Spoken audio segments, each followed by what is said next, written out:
تو کتنی امتحانات سے گزر گئے ابراہیم علیہ السلام. اور پھر جیسے میں نے آج جمعے میں کہا تھا 90 برس کی عمر میں ایک بیٹا خدا نے دیا، اور وہ بھی اللہ نے حکم دیا کہ ماں کے ساتھ اسے وادی غیر ذی زرع میں چھوڑ کے چلے آؤ، پیچھے مڑ کے بھی مت دیکھو. اتنا سخت امتحان، جن کے درجے بلند ہوتے ہیں ان کے امتحانات بھی سخت ہوتے ہیں. چنانچہ عزیز محترم چھوڑ کے واپس آ گئے، اور پھر کبھی کبھار ملنے جاتے تھے.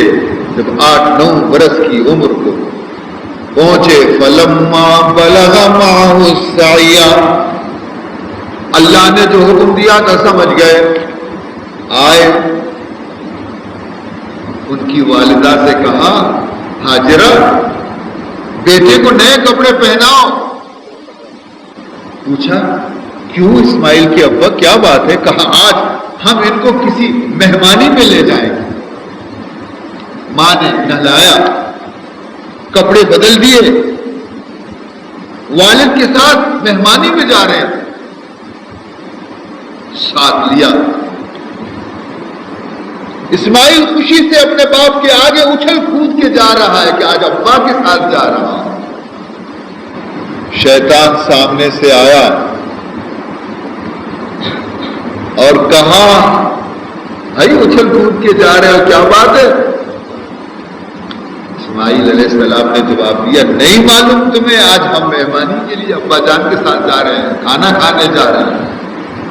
کہا نہیں، تمہارے ابا تمہیں قتل کرنے لے جا رہے ہیں. کہا بے وقوف، کبھی باپ نے بھی بیٹے کو قتل کیا؟ کہا نہیں، مگر اس کے ساتھ رسی بھی ہے، چھری بھی ہے، تم کو قتل کرے گا. کہا بھلا کیوں آخر؟ کہا خدا نے حکم دیا ہے کہ بیٹے کو قتل کر دے. کہا پھر تو میں بڑا خوش نصیب ہوں کہ اللہ میری قربانی چاہتے ہیں.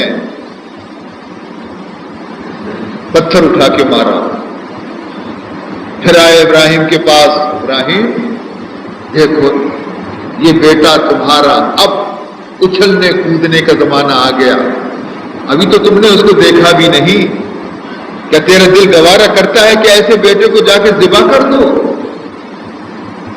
فرمانے لگے کہ خدا کے حکم کے آگے بیٹا تو بیٹا ہے، میں بھی قربان. پھر آ کے حضرت ہاجرہ سے کہا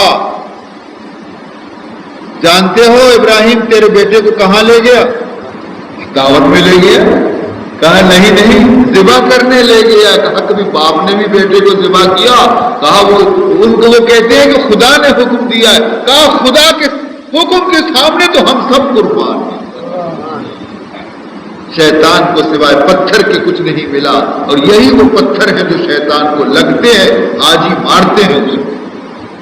3 دن تک مینا کے میدان میں پہنچے، بیٹا بھی پہنچا، والد بھی پہنچے.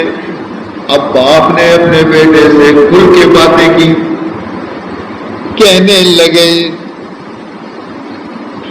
یا بنی انی ارا فی المنام انی اذبحک فانظر ماذا تری. پیارے بیٹے آج میں تمہیں یہاں اس لیے لایا ہوں کہ میرے رب نے مجھے خواب میں حکم دیا ہے کہ آج میں تمہیں خدا کے نام پہ قربان کر دوں، ذبح کر دوں.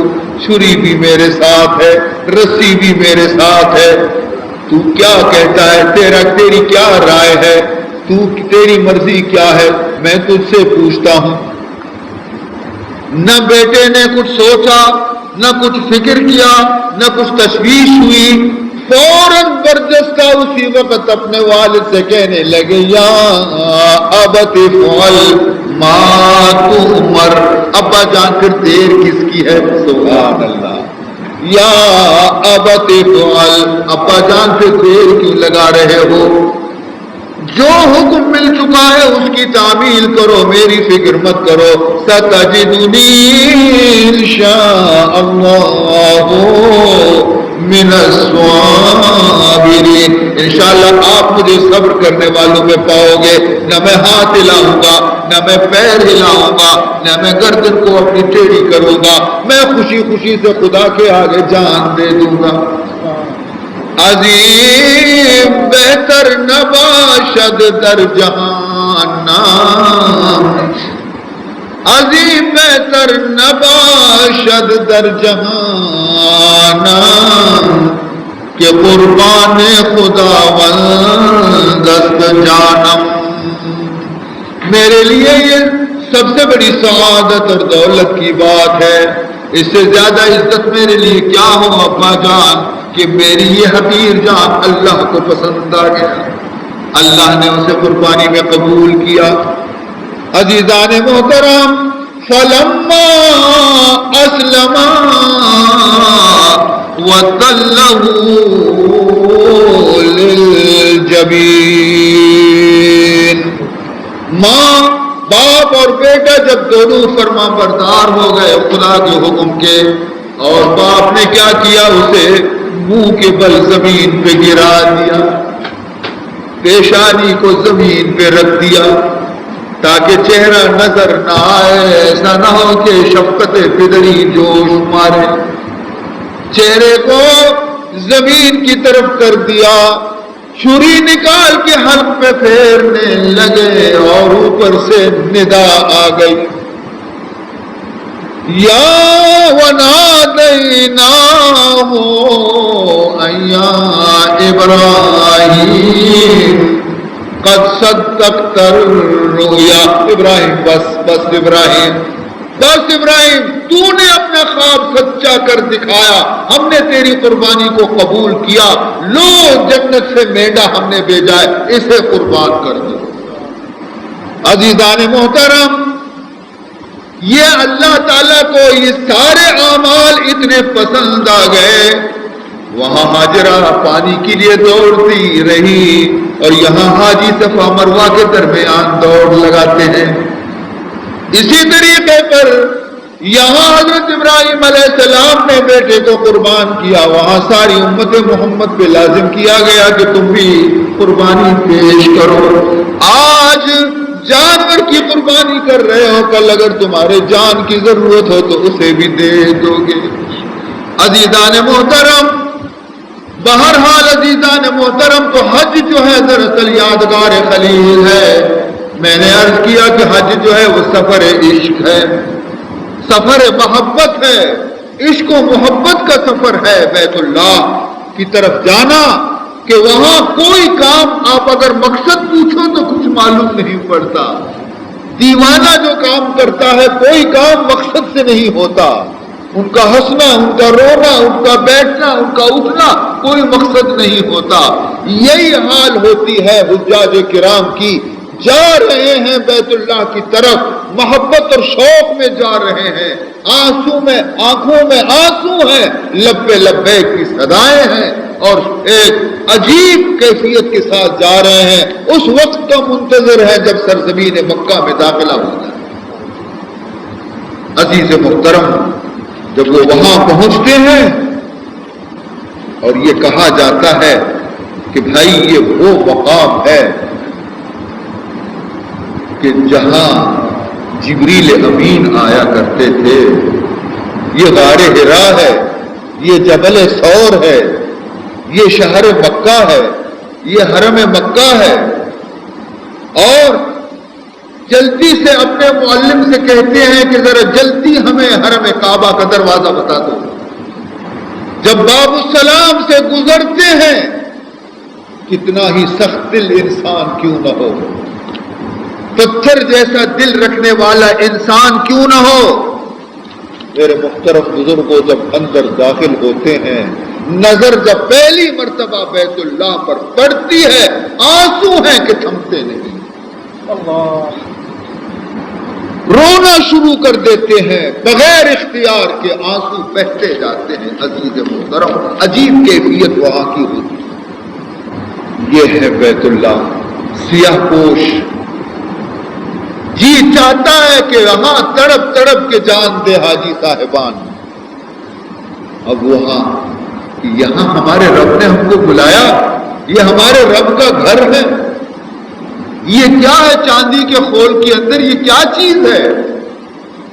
یہ وہ پتھر ہے کہ جسے حضرت آدم جنت سے لائے تھے، یہ بہت ہی سفید تھا، زیادہ ہاتھ لگانے سے اس کو جو ہاتھ لگاتا ہے یہ گناہ خود چوس لیتا ہے اپنے اندر اور ہاتھ لگانے والے کو پاک کر دیتا ہے۔ اسے حجر اسود کہتے ہیں، سنگ اسود۔ اس کو بوسہ دے کر کے حاجی طواف یہاں سے شروع کرتا ہے، سنگ اسود سے آگے یہ کیا ہے؟ یہ ملتزم ہے دروازے سے پہلے، یہ وہ جگہ ہے جہاں حاجی پردوں سے لپٹ جاتے ہیں، جیسے ایک فقیر ایک بادشاہ کے دامن کو پکڑتا ہے، چھوڑتا نہیں، روتا ہے، لپٹ لپٹ کے یہاں رونا شروع کر دیتے ہیں۔ یہ بیت اللہ کا دروازہ ہے، یہ رکن یمانی ہے، یہ رکن عراقی ہے، یہ رکن شامی ہے۔ یہ کیوں پھیرے لگا رہے؟ کس چیز کی تلاش ہے ان کو؟ کہتے ہمارے رب نے ہمیں بلایا ہے، وہ کہاں ملیں گے؟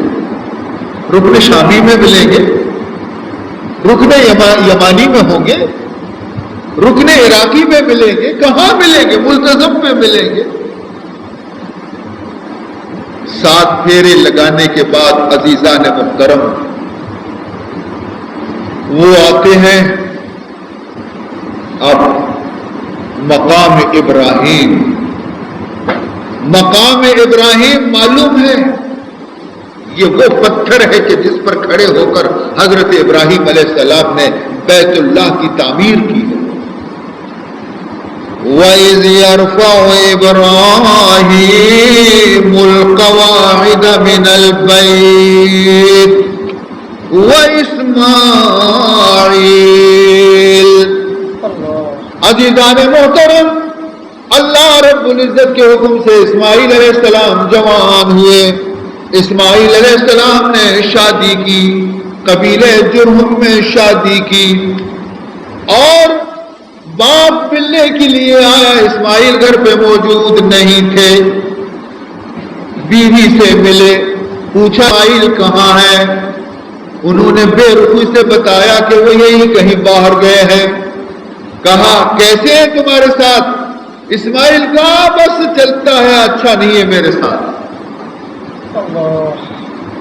کہا بہت اچھا، اسماعیل جب آئے تو ان کو میرا سلام کہہ دینا، اور یہ کہہ دینا کہ تمہارے گھر کی چوکٹ مجھے پسند نہیں، اسے بدل دو۔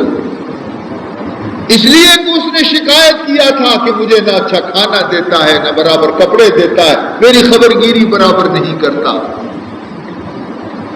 اور نہ اس خدا کے بندے نے اسماعیل ابراہیم علیہ السلام کو بیٹھنے کے لیے کہا، نہ پانی پلانے کے لیے کہا۔ ابراہیم علیہ السلام واپس گئے، یہی پیغام چھوڑ کے گئے۔ شام کو اسماعیل علیہ السلام آئے تو اس نے محسوس کیا کہ میرا گھر نور سے بھرا ہوا ہے۔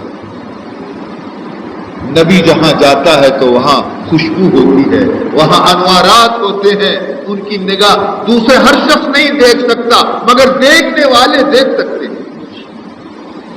کچھ نورانیت محسوس کی تو بیوی سے پوچھا کیا یہاں کوئی آ گئے تھے؟ کہاں ایک آدمی آئے تھے۔ کہا کچھ کہا؟ کہا بس کچھ کہا نہیں، بس یہی کہ اسماعیل آئے تو کہہ دو تمہارے گھر کے دروازے کی چوکٹ خراب ہے، اسے بدل دو۔ پوچھا معلوم ہے یہ کون تھے؟ کہا نہیں مجھے نہیں معلوم۔ کہا میرے ابا تھے، یہ ابراہیم تھے۔ سمجھتی ہے اس نے مجھ سے کیا کہا؟ کہا نہیں۔ کہا اس نے کہا تیری بیوی مجھے پسند نہیں، اسے طلاق دے دو، دوسری شادی کر دو۔ یہ ہے چوکٹ بدلنے کا معنی۔ اسی وقت اس کو طلاق دے دیا، دوسری شادی کی۔ دوسرے سال جب ابراہیم علیہ السلام پھر ملاقات کے لیے آئے، اسماعیل پھر بھی اتفاقاً موجود نہیں تھے گھر پہ۔ جب یہ پہنچے تو بیوی استقبال کے لیے کھڑی ہو گئی۔ بیوی نے چارپائی بچھا دیا، چٹائی رکھ دیا، منت کیا کہ بزرگ محترم تشریف رکھیں، اسماعیل ابھی آتے ہی ہوں۔ ابھی آتے ہی ہوں گے، آپ بیٹھیے، میں آپ کے لیے کھانا پکاؤں، میں آپ کی خدمت کچھ کروں۔ کہنے لگے نہیں نہیں مجھے تو واپس جانا ہے۔ کہا ابھی تو آپ آئے ہیں، دور سے آئے ہوئے معلوم ہوتے ہیں، ذرا آرام کر لو، تھکن دور ہو جائے، اسماعیل ابھی آتے ہی ہوں گے۔ فرمانے لگے نہیں مجھے جلدی ہے، میں جا رہا ہوں۔ اسماعیل آئے تو سلام کہنا اور کہنا، اور پوچھا پھر تمہارے ساتھ کیسے؟ کہا اسماعیل میں تو جنت میں ہوں دنیا کے اندر، ایسا شوہر مجھے خدا نے دیا۔ کہا کہ اسماعیل آئے تو ان سے کہنا کہ تمہارے گھر کے یہ دروازے کی چوکھٹ مجھے بہت ہی پسند ہے، اس کو سنبھالنا۔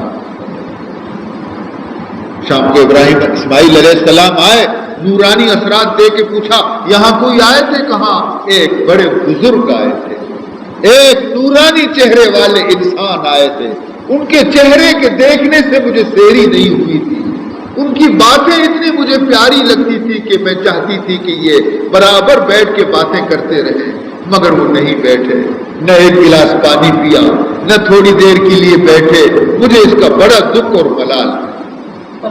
فرمایا کچھ پیغام دیا؟ کہا یہی پیغام دیا کہ تمہارے گھر کی دروازے کی چوکھٹ مجھے پسند ہے، اسے سنبھالنا۔